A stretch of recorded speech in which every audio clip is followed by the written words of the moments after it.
Hello, Norm. How are you these days? I am good. How are you? Not bad. Did you have a good summer, fall / short off season? I don't even know what to call it. Off season, yeah, off season was good. Made the most of my time. Didn't really go anywhere because the quick restart, but Yeah. made the most of my time getting into a somewhat normal routine with my workouts and everything. So it was good. But speaking of normal routines, you guys went through Naples and you went through Orlando, and everything was sort of controlled. Who you could see, where you could go, what you could do. Now you got to do this with no control, basically. And can you live a normal life without living a normal life as an NBA player in Tampa like this?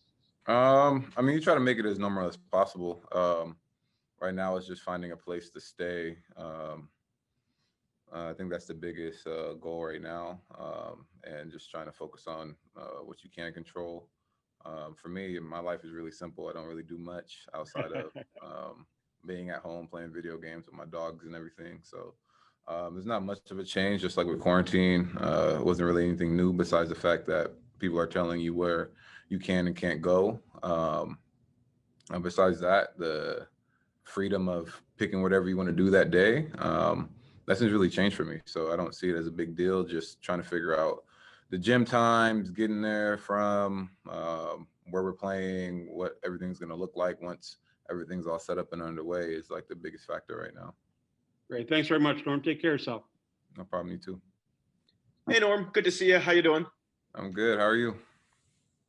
Good, thanks. Sort of following up on Doug's question. Obviously, the NBA was able to pull off the restart in the bubble without any positive tests. How difficult do you think is it going to be to do that uh, under these circumstances with 30 teams in different cities traveling around? And how important do you think it is for everybody involved, players, coaches, staff, to really buy in and commit to following the protocols and following the rules on their own time? I think it's gonna be tough. You know, it's gonna be a different look. Obviously, when you have a bubble, it's more controlled. Especially in the environment, who's coming in, who's coming out, what's coming in, what's coming out in terms of what the teams need as supplies and stuff as you would have in your normal city or practice facility and things like that. You control it a little bit more here, where you have 30 teams in different cities, like you said. It's tough, seeing the stuff with Golden State. So I think those things are going to happen throughout the season. You just got to handle them as they come, just like football. When players were got some positive tests or whatever it is, you got to have protocols and regulations in order to stop the spread and make sure those players are safe and are quarantined and can get over those symptoms and be back healthy and get back to playing as fast as possible. So I mean, I think those are going to come up, and it's going to be interesting and have to deal with those things during the season. There might be a couple delayed games, whatever it is, games rescheduled. That's just the nature of the reality that we're in right now. And you just roll with the punches and figure it out as you go. But hopefully our team will, stay true to the protocols and regulations and be healthy like we've been doing and hold each other accountable and just stick to our routines and just get through this as fast and safely as possible. Have you spoken to anyone with the NFL or in any of these other leagues that have tried to do something similar about what a season like this might be like? Actually, I haven't spoken to anybody, honestly, about what the NFL is doing or anything like that. I've just seen from watching the news, watching updates on different sports apps about how they're handling it, what the players are going through in terms of quarantine and not being able to play on a Sunday game or whatever it was, and getting a negative test and quarantining, whatever it is. I've just been keeping up with that way. So it's going to be interesting. I think every league is handling it a different way, and I think the NBA has done a great job in how they've handled the COVID pandemic so far, and I continue to believe and put my trust and faith in them that they'll continue to do that. Great. Thanks, Norm. No problem. Hey, Norm, good to see you. Last year, we didn't get a chance really to wrap up with you after the bubble. I'm just curious what the feeling was like then after obviously coming off the championship the year before, getting used to kind of a disappointing loss, and how it kind of plays into this season coming up? Like, what's the mindset of the team? And then just if I can add in another one, just your thoughts on losing Serge and Mark. I think every year our mindset's the same. Obviously, it's going to be a different look. Like you said, losing Serge and Mark. The core just got smaller from that championship team. So it's going to be different. Getting the new guys, up to date, up to speed in what we're doing with the offense, defensive foundation of how we operate here. But I think it's going to be fun, a new challenge for us. I always look forward to each and every year what that challenge is going to be and how you're going to use it as motivation and get to that end goal. It's always to win a championship. Every year I've been here, my side's always talked about winning, and we're going to do whatever it takes to win. And I feel like we have those pieces in place. It's just about, can we get everybody to gel and on the same page? I don't see much of a drop off despite what's going on. It's being said in the media. Losing Mark and Serge are big pieces to why we won the championship 2 seasons ago. It's going to be tough to fill those roles, but I talked to a couple of the guys that we've just signed, and, they seem really adamant and hungry to be a part of this culture, be a part of this organization. Everybody's talking about how we've been big on winning and how we've been building that culture, especially since I've been here. They're happy to be a part of that and to learn what it takes to be a winner and to learn what they have to do to fit in and be a part of this culture. So I'm excited for this year coming up. Just a quick follow-up. You and Kyle have obviously been here the longest now, and there seems to be other guys, like you said, dropping away that have been here a long time. So I guess it's kind of you, Kyle, and OG. How does that feel? It's kind of a younger team too. Kyle's the old head of the bunch now, and I think a lot of the young guys are going to be looking up to him. And he's always been our leader. We go as he goes, and I think he's ready and excited to take on more of that leadership role than he already has. Especially with Fred coming back. He's been a great leader and lead by example guy, a vocal guy. And I think he's going to take it up a notch. Same with Pascal. Same with me being here and knowing the organization and the system. So I'm excited. It's going to be a new challenge for us. But I think as you guys have seen, we've always taken the challenge on our shoulders and carried that weight and succeeded. So I don't expect anything less. Thanks, Norm. Hey, Norm. Bobby had mentioned yesterday, I think it was yesterday, just about the kind of makeshift practice facility that's coming together. How's that going? And I guess just how important do you think it's going to be to try to duplicate, I guess, the comforts that you've gotten used to at home in Toronto? Honestly, I just found out about the makeshift practice court literally before I came down here. I think it's going to be interesting. I mean, I don't know what it's going to look like, but, I know this team does everything they can possible to make us have that home feeling. Like they did in the bubble when we first walked into our room, seeing pictures of their families, things like that. So I think they're going to try to make it as close as the OVO Center as possible. So it's not too new, but obviously it's going to be a different feel, especially where it's being built at. So I'm excited to see it. Like I said, it's going to be weird, but I mean, what isn't weird in these times of days, especially after experiencing the bubble. So, I mean, it's always an adjustment period, but I think we'll do just fine, especially with how the team operates. Exactly. I think everything is weird this year. Yeah. Thanks a lot, man. Appreciate it. No problem. Hey Norm, how you doing, man? Good, man. How are you? I'm good. I was just wondering, like, in regards to, like, in similar vein to, like, kind of we're talking about the practice facility, like everything here is kind of brand new. But you guys kind of have already done it before, like going to the bubble before. So I just want to know, like, what kind of lessons did you learn from adjusting to life in the bubble that you might be able to apply to now this new life in Tampa? Just be ready for anything, in these times, stuff is just, out of whack, so you just gotta be prepared for the unexpected. And when it happens, try to just stay in the moment, stay to your basis, and stay to your base and keep it rolling. You know, especially here, people keep asking me, "Oh, where you're staying? Like, what's going on? What's around you?" And I have no idea. So like, trying to figure out like the whole city out, where to go, even like what to do in terms of just being able to walk on the beach or whatever, like where things are at. Is going to be the biggest thing in trying to figure out, you know, especially the rules and laws here with COVID. You know, you're so used to what was happening in the bubble. You knew the rules there. Going back to California, you knew the rules there, and what was changed was open where you could and can't eat. Same when I live in Vegas. So, you know, being in Vegas, you know, there's a little bit more freedom there, but certain things are locked down, things that you can't do. So it's just picking up the environment that you're in and trying to make the best decisions possible to get you as prepared and ready for the season. And just one more for me. Like you mentioned leadership. You're one of the senior leaders on the team now. Obviously, I was wondering what were you told when you were kind of a younger player from guys like Kyle and even DeMar before that you can now impart on some of the new faces that are coming in now. For me, you know, they were just telling me always to do everything that's asked of you, you know, and even do more. You know, don't give them a reason or excuse for anything. You know, be the guy that's in there early, that stays late. You know, that wasn't a problem for me. That's just how I am. But you know, there to be a sponge, and when you go out there, you know, be aggressive, don't shy away.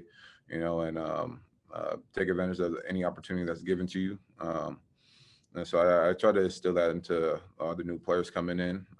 You know, be vocal with the coaches, talk to them, ask them questions, don't shy away or think that any question isn't a good question. You know, you're trying to learn. The coaches are always trying to get better and make sure that you have the best experience and maximize your opportunity and skill set level.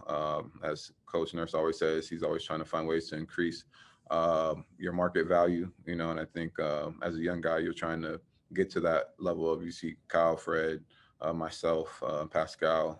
So in order to be that, you got to be a sponge. You got to be willing to learn. You got to be willing to make mistakes and not feel bad about them. You know, you're incoming guy trying to learn and be a part of this league. So you're going to have some growing pains, but as long as you have those growing pains and you're able to take them the right way and use that as motivation to grow yourself off the court and as a player, I think you'll be just fine is what I try to tell them.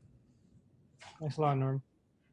So I wanted to ask, there were times during the bubble where you and Fred spoke really eloquently about it maybe not feeling like the right place to be at times with the Jacob Blake protests, keeping the conversation going. And I know that the situation has changed obviously a lot since then. Has that conversation changed or evolved, or is it really just more professionalism and back to business now for you guys where you are in Tampa? No, I don't think so. You know, I mean, a lot has changed. I mean, we have a new president coming in going into next year. You know, so hopefully like policies and things that have been talked about are addressed and you know, you start to see some changes in the government with laws and things like that. But, you know, this has been a topic that has been going on for years, you know, for many years. And not much has changed or been pushed. The needle hasn't been pushed as far as we'd like it to. So it's still an ongoing conversation. There's still ways we can get better and do more with community outreach and changing people's views on racism, systemic racism, oppression with minorities, and not only in the United States but in places around the world. You know, we're not the only country faced with these problems. I think it's talked about more in the United States, but other countries are facing the same thing, especially in Canada. You know, so I think us as an organization, us as players, can do a lot more to continue to have these conversations in the forefront of what we're doing. You know, we can't be happy with the little changes and things that we've done as a league and as an organization to put people on notice about these issues. We have to continue to talk about it. We got to continue to keep the fight to them, putting the fight to them, and keep you know, the movement going. You know, the movement doesn't change because you get a few changes. You know, you have to go for the big picture, which is world change and fair rights for everybody. Thank you, Norm. Really appreciate that. Hey, Norm, thanks for doing this. Just two quick questions. First one, I know you're a proud dog dad, so I want to know, is the plan to bring the dogs there? Are they there with you right now? The dogs aren't with me right now. They have been in San Diego with my mom, which is interesting because my mom always said she didn't like pets, and now she loves them. And I feel like she's going to be really sad when I actually do get a place out here and being able to take them with me. It's been tough being away from them. I was happy to be able to go home and see them and hang out with them. But yeah, I plan on taking them to Tampa once I get a house situated and understanding my area. So I'm excited about that. It'll bring some familiarity back to me, especially being here. So it's good times. And then secondly, the Christmas Day schedule was leaked yesterday. The Raptors aren't on there, which surprised a lot of people. And some people think there's some questionable teams that made it. What are your thoughts about the Raptors potentially not playing on Christmas Day? I really don't care. I know people will probably be mad at me for that, but Christmas, day after Christmas, it doesn't matter to me. I missed the Christmas game last year. I was kind of upset about that. But I mean, are we really surprised that we didn't get a Christmas game? I mean, it's been like this for a while. I mean, I'm surprised people are still shocked or even upset or outraged by us not having one. To expect that is kind of a prediction or a hypothetical and thinking that we're going to get one because we really don't get put on that list of teams to be playing on Christmas. I think last year was a default just because we won the championship a year before. So I'm not surprised at it, and it doesn't make me feel any type of way. Whatever the schedule is for us is the schedule that we have, and we'll go out there and play on Christmas or not, Thanksgiving, whatever it is in the future. I don't care. Thanks, Norm. As always, I appreciate your honesty. Hi, Norm. Last year you put up the career best numbers, but beyond the stat sheets, how do you feel you've grown these last few years? I think I've grown pretty well as a player and just as a person. Just shifting my mindset, my way of thinking, my focus, prioritizing the things that are important to me, and controlling what I can control. Last year was a great year, but I always feel like I can do better. There's a lot more that I can prove and another level that I can get to, and I'm always striving for that. I'm never settling or content with where I'm at. I'm always trying to improve and maximize my abilities and myself, not only on the court, but off the court. And I think I've done a great job of going through that. I know people still talk about whatever they want to talk about, but I think for myself, I'm happy with what I've done, the things that I've gone through, the ups and downs of this league. Nothing's going to be perfect. Not always going to be at the top of your game, but as long as you can roll with the punches and dance beautifully in your own box, as my idol Kobe would say, I think I've done that, and I'm just looking to expand and grow my game and become more. I feel like there's a lot more for me to be. I think there's another level I can get to, like I said before, and I can produce at a higher level. Thank you. Hi, Norm. Welcome to Tampa. Thank you. I guess I was wondering, how much of a say did you guys as players kind of have in the decision to come down here? I mean, obviously, other than having some nice weather in the winter time, how much discussion was there among the players, and just kind of what was there anything specifically that made Tampa attractive if you guys weren't going to be able to play in Toronto, other than the weather? I think being in Florida made Tampa attractive. Obviously, the weather when we were here in Naples and Orlando was good. Hot and humid, a little too humid at times, but I think it was easy for us. I mean, I think Florida, any trip to Florida has been our easiest trips when we were coming from Toronto. We had a little vote. Nick texted me for sure, and I know a few other guys, and just listing what our top options were. Two spots was either Tampa or Fort Lauderdale. or Nashville, and so Tampa was up there. One day I had it as the first one, and another time I had it as second. Fort Lauderdale was first. Yeah, I think Coach Nurse did a great job in just getting the voices of the players where they feel most comfortable and going from there. But obviously the team had to get it all worked out with the logistics and everything and making it actually materialize. So I don't know how much the players saying either Fort Lauderdale or Tampa played in was in play, but you know, they're able to make it work, and I'm not disappointed being out here. Thanks, appreciate it. Hopefully it gets a little warmer here. Yeah, definitely. I wasn't expecting it to be cold.